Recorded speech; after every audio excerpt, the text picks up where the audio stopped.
ان کی زیارت اور ان کی صحبت میں بیٹھنے سے اللہ یاد آ جاتا ہے، اللہ کا ذکر ہو جاتا ہے۔ ان کی صحبت اور ان کی مجلس اور ان کی زیارت اللہ کی یاد کا باعث اور ذریعہ بن جاتی ہے۔ صالحین کی صحبت سے کیا ہوتا ہے؟ اس سے پھر آداب نصیب ہوتے ہیں۔ صالحین کی صحبت سے آداب نصیب ہوتے ہیں، اور صالحین کی صحبت سے اخلاق حسنہ نصیب ہوتے ہیں۔ یہ حاصل کرنے چاہیے، اس نیت سے آنا چاہیے صالحین کی صحبت اور مجلس میں۔ امام احمد بن حنبل رحمت اللہ تعالی علیہ قدس سرہ العزیز تکیہ لگا کر لیٹے ہوئے تھے، علالت تھی، تھکے تھے اور تکیہ لگا کر لیٹے تھے، اور ساتھ ان کے تلامذہ یا باقی جو معاصرین بزرگ بیٹھے بیان کر رہے تھے، کچھ سن رہے تھے، سماع کر رہے تھے۔ اس دوران اس دور کے یا پہلے دور کے کسی اللہ والے ولی اللہ صوفی کا کسی نے ذکر کر دیا مجلس میں، امام احمد بن حنبل کی مجلس میں تکیہ لگا کے لیٹے تھے، کسی نے نام لے دیا، ذکر کر دیا، بس نام آیا، علیم تھے، تکیہ چھوڑ کے اٹھ کے بیٹھ گئے، اٹھ کے بیٹھ گئے۔ کسی نے پوچھا حضرت کیا وجہ کیا بنی ہے؟ بس اب نام لیا۔ اس نے کہا کہ بے ادبی ہے کہ صالحین کا ذکر ہو اور آدمی تکیہ لگا کے بیٹھ کے سنے۔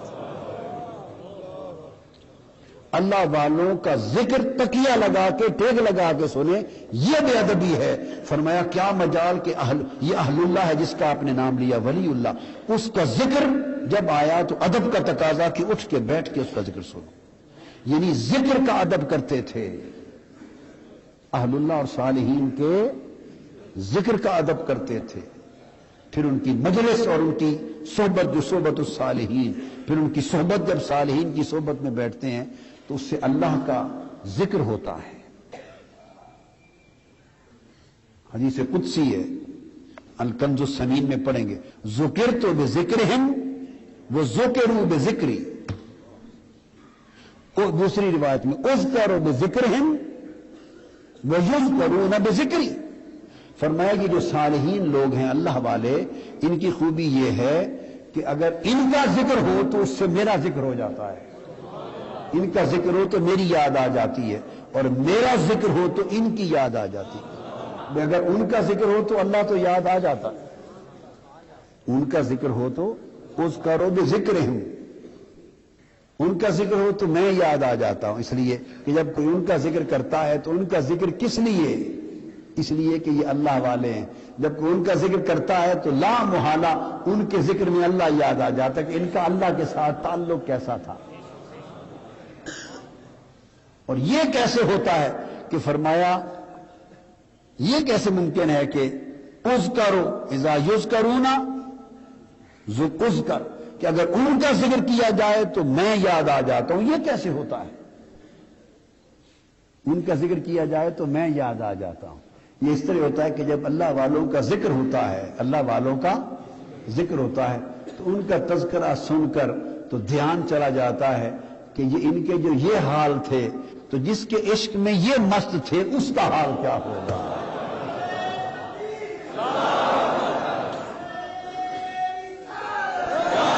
اللہ والوں کا ذکر خود بخود ہمارے دھیان کا رخ اللہ کی طرف موڑ دیتا ہے۔ کیوں؟ ہوئے جو اللہ والے، اہل اللہ جو ہوئے، اللہ والے ہیں تو اللہ کی طرف دھیان موڑ دیتے ہیں، تو ان کی مجلس اللہ کی طرف دھیان پیدا کر دیتی ہے، اور اللہ کی طرف دھیان پیدا ہونا دلوں کی غفلت کو دور کرتا ہے، دلوں کی غفلت کو دور کرتا ہے۔ اس لیے فرمایا وَاصْبِرْ نَفْسَكَ مَعَ الَّذِينَ يَدْعُونَ رَبَّهُمْ بِالْغَدَاةِ وَالْعِشِيِّ يُرِيدُونَ وَجْهَهُ، اے بندے اپنی جان کو جما کے رکھ اور خوب جم کے بیٹھا کر، خوب جم کر بیٹھا کر، کن کی مجلس میں؟ جو صبح و شام اس کی یاد کرتے اور اس کے مکھڑے کے طلبگار رہتے ہیں۔ یدعون ربہم، صبح و شام اس کی یاد کرتے ہیں، یریدون وجہہ، اور اس کے مکھڑے کے طلبگار رہتے ہیں، اس کی رضا کے طلبگار رہتے ہیں اور اس کے مکھڑے کے طلبگار رہتے ہیں۔ اپنے آپ کو ان کی صحبت میں جما کے بیٹھایا کر، بیٹھا رہا کر.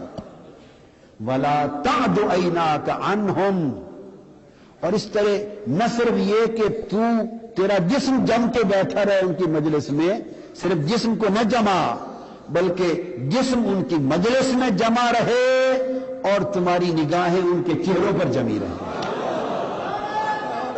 نگاہیں ان کے چہروں پر جمی رہیں.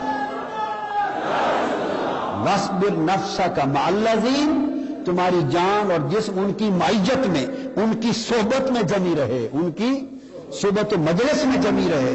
وَلَا تَعْدُ عَيْنَاكَ عَنْهُمْ، اور تمہاری نگاہیں ان کے چہروں پر جمی رہیں. اور فرمایا کہ اپنی نگاہیں ان سے نہ پھیرا کر، اپنی نگاہیں ان سے نہ پھیرا کر، اپنی نگاہیں ان سے نہ ہٹایا کر. کیوں؟ ترید زینت الحیات الدنیا، ان سے نگاہیں ہٹانے کا مطلب یہ ہے کہ دنیا کی زینت میں پھنس جائے گا، دنیا داری میں پھنس جائے گا. دنیا، اب آپ دونوں آیت کے دونوں حصوں کو اگر سمجھیں تو مطلب ان کو تکتا رہے تاکہ دنیا داری سے بچا رہے، ان کو تکتا رہا کر تاکہ دنیا داری سے بچ سکے. اور اگر تو نگاہیں ان سے ہٹا گیا تو دنیا تجھے گھیر لے گی. دنیا تجھے، تو کیا پتا چلا کہ دنیا داری سے بچنے کا بھی راستہ صحبت صالحین اور زیارت صالحین ہے. آسان نسخہ ہے. کیا آسان نسخہ ہے؟ تو صحبت صالحین ایک ایسا نسخہ ہے کہ یہ اگر کتا بھی استعمال کر لے تو محروم نہیں رہتا.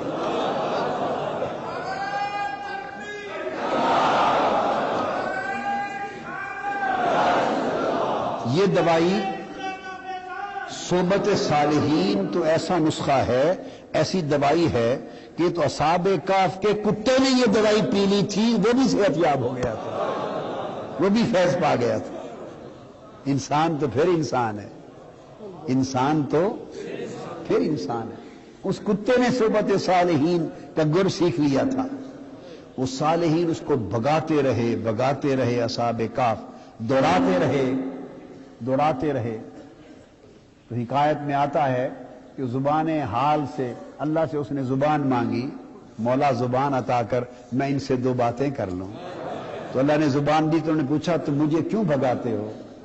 انہوں نے کہا تو کتا ہے، تو بھونکے گا اور تیرے بھونکنے سے ہمارے دشمن کو ہماری جگہ معلوم ہو جائے گی، راز کھل جائے گا کہ ہم کہاں چھپے ہیں. تو کتا ہے، بھونکے گا، دشمن جان لے گا تیرے بھونکنے، اس لیے بھگاتے ہیں. اس نے کہا میں کتا ضرور ہوں پر بھونکنے والا نہیں ہوں.